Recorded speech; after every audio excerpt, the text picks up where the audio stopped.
Mga kababayan nating seniors, kung kayo ay 60 o 65 pataas at matagal na kayong naghihintay ng inyong pensyon, pakinggan ninyo ito ng mabuti dahil ang video na ito ay para sa inyo. Ngayong Marso 2026, may isang napakahalagang abiso na kailangan ninyong malaman bago pa man maubos ang buwan.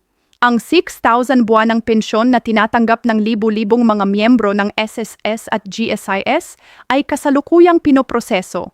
At kung hindi kayo alerto, posibleng maantala, mabawasan o hindi man lang dumating sa inyong kamay ang perang iyon.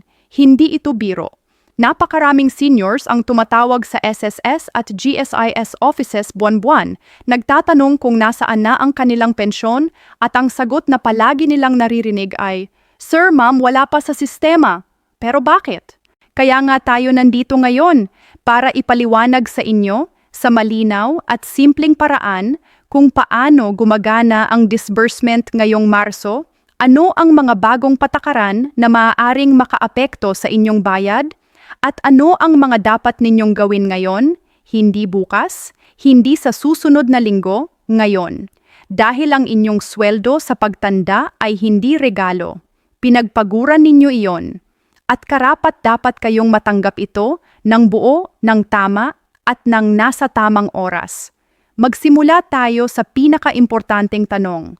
Bakit ngayong Marso ay may espesyal na abiso tungkol sa 6,000 pensyon? Ang dahilan ay simple. Ang SSS at ang GSIS ay nagpatupad ng bagong verification at updating cycle para sa unang quarter ng 2026. Ibig sabihin nito, bago ilabas ang inyong Marso na pensyon, tinitingnan muna ng sistema kung naka-update pa rin ang inyong records, ang inyong bank account details, ang inyong contact number, at ang inyong annual confirmation of pensionability. Para sa mga hindi pa nakakaalam, ang Confirmation of Pensionability ay isang simpleng proseso na ginagawa isang beses sa isang taon. Ito ang paraan ng SSS at GSIS para ma-confirm na kayo ay buhay pa at karapat-dapat pa ring tumanggap ng pensyon. Kung hindi kayo nag-sumite ng inyong confirmation, personal man ito sa branch, sa pamamagitan ng mobile app o sa pamamagitan ng inyong authorized representative, ang inyong disbursement ay maaaring i-hold o ma-delay. At nakakalungkot, maraming seniors ang hindi nakakaalam nito hanggang sa hindi na dumating ang kanilang pensyon. Kaya kung hindi pa ninyo nagagawa ang inyong 2025 o 2026 confirmation, ang Marso ay ang inyong pagkakataon na ayusin ito.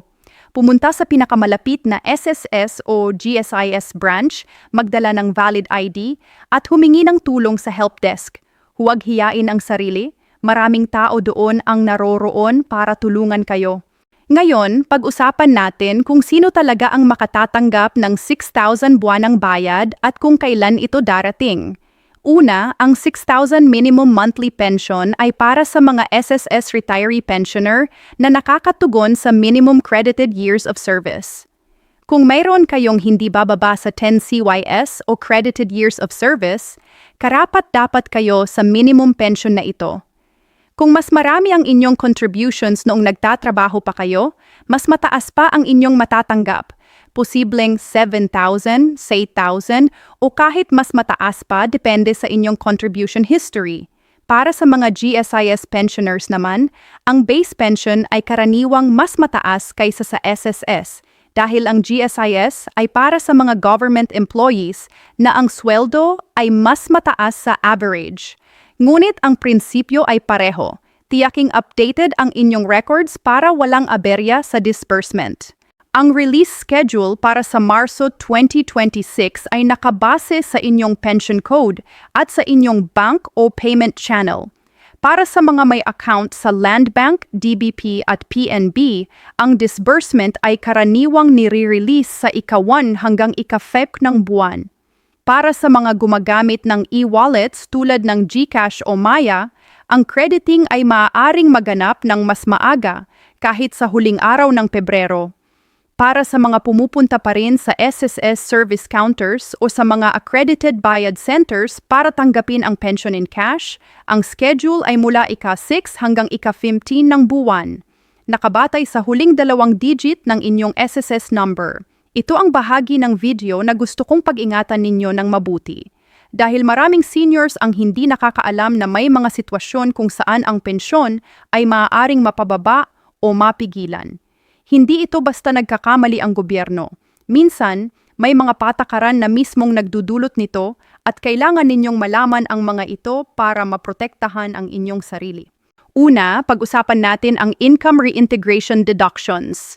Kung kayo ay nagtatrabaho pa rin pagkatapos mag-retire at nagsumite ng income tax return na nagpapakita ng karagdagang kita, posibleng may bawas sa inyong monthly pension batay sa inyong declared na annual income.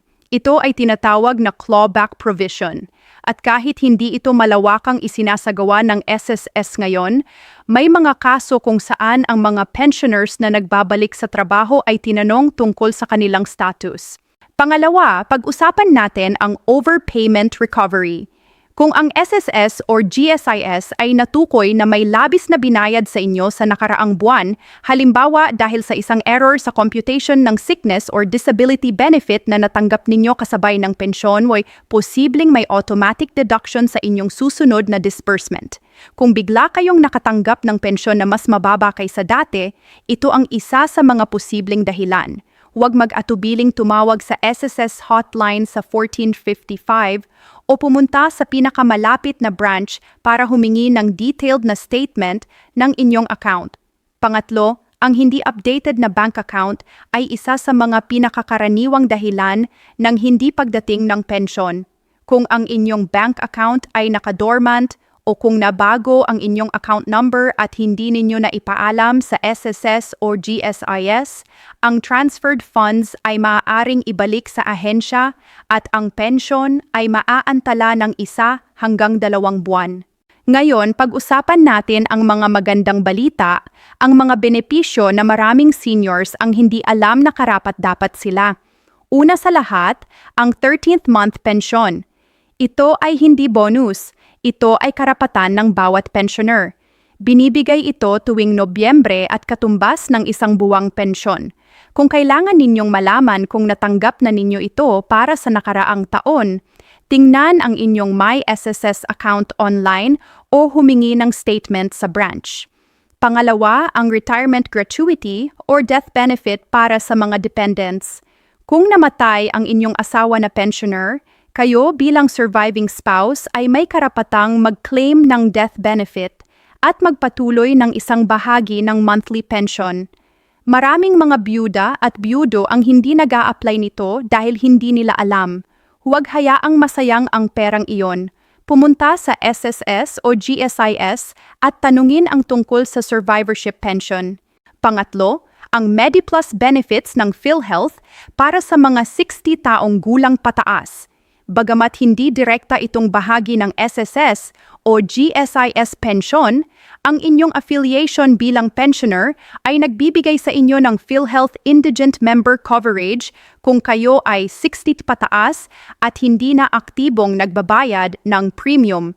Nangangahulugan ito na ang inyong hospitalization ay maaaring partially or fully covered ng PhilHealth. Ngunit kailangan ninyong i-update ang inyong status sa PhilHealth Office.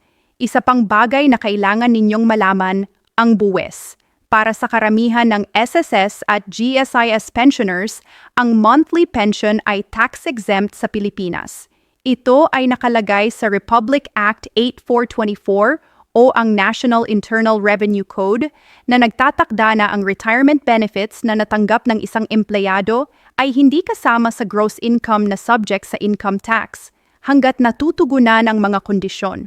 Ngunit may isang mahalagang caveat dito. Kung kayo ay tumatanggap ng iba pang uri ng kita, halimbawa, kayo ay may negosyo, nagpapaupa ng lupa o bahay, o kumukuha ng consultancy fees, ang karagdagang kita na iyon ay maaaring masubject sa income tax.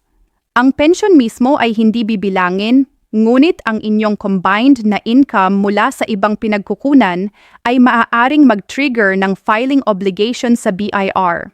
Kung kayo ay hindi sigurado tungkol sa inyong tax status, ang pinakamabuting gawin ay kumonsulta sa isang accountant o pumunta sa inyong pinakamalapit na BIR Revenue District Office at humingi ng clarification. Libre ang konsultasyon doon at mas maigi ang malaman kaysa magulat sa isang assessment letter. Para sa inyong mga susunod na pagbisita sa SSS or GSIS, narito ang ilang tip na maaaring makatipid sa inyo ng maraming oras at abala. Una, pumunta ng maaga. Mas mabuti na ang pumunta bago mag-alas 8 ng umaga para maiwasan ang mahabang pila. Magdala lagi ng 2 valid ID, ang inyong pension card o SSS GSIS number, at isang maliit na notebook para isulat ang lahat ng sabihin ng staff sa inyo. Kabilang ang pangalan ng clerk na inyong kausap at ang reference number ng inyong transaction. Pangalawa, kung mayroon kayong anak o apo na maaaring tumulong, huwag mahiyang humingi ng tulong lalo na sa pag-navigate ng online portals tulad ng MySSS o GSIS e-services. Marami sa mga update na kailangan ninyo ay magagawa na online tulad ng pag-update ng contact number, pag-check ng pension status, at pag-download ng pension voucher. Mas mabilis ito kaysa sa pumunta pa sa branch.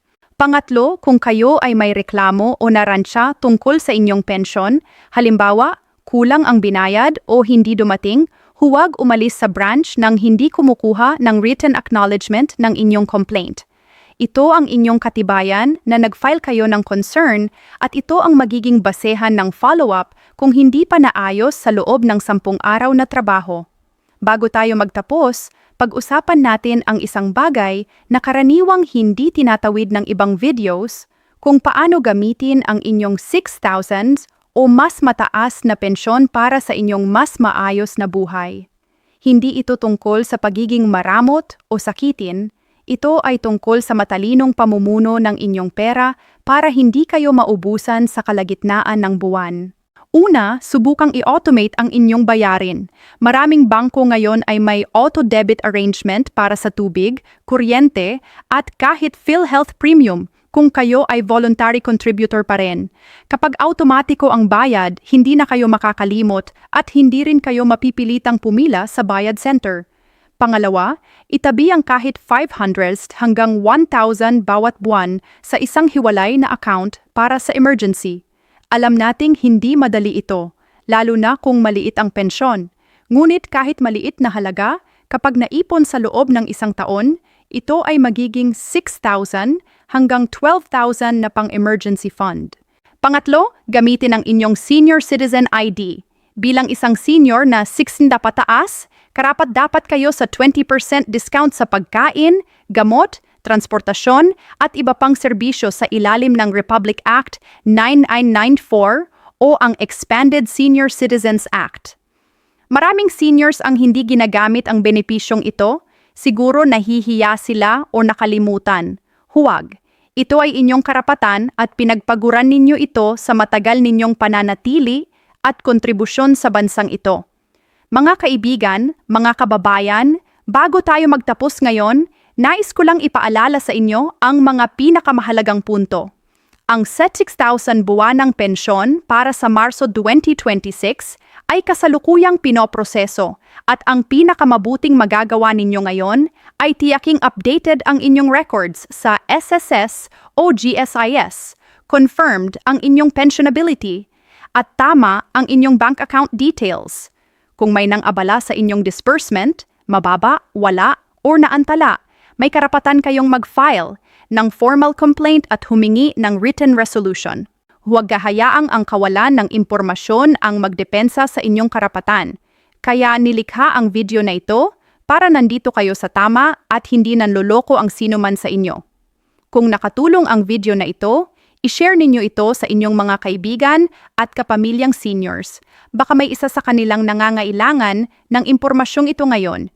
At kung may katanungan kayo, ilagay ninyo sa comment section. Susubukan naming sagutin ang bawat isa. Salamat sa inyong panonood at ingatan ninyo ang inyong sarili. Mahal namin kayo.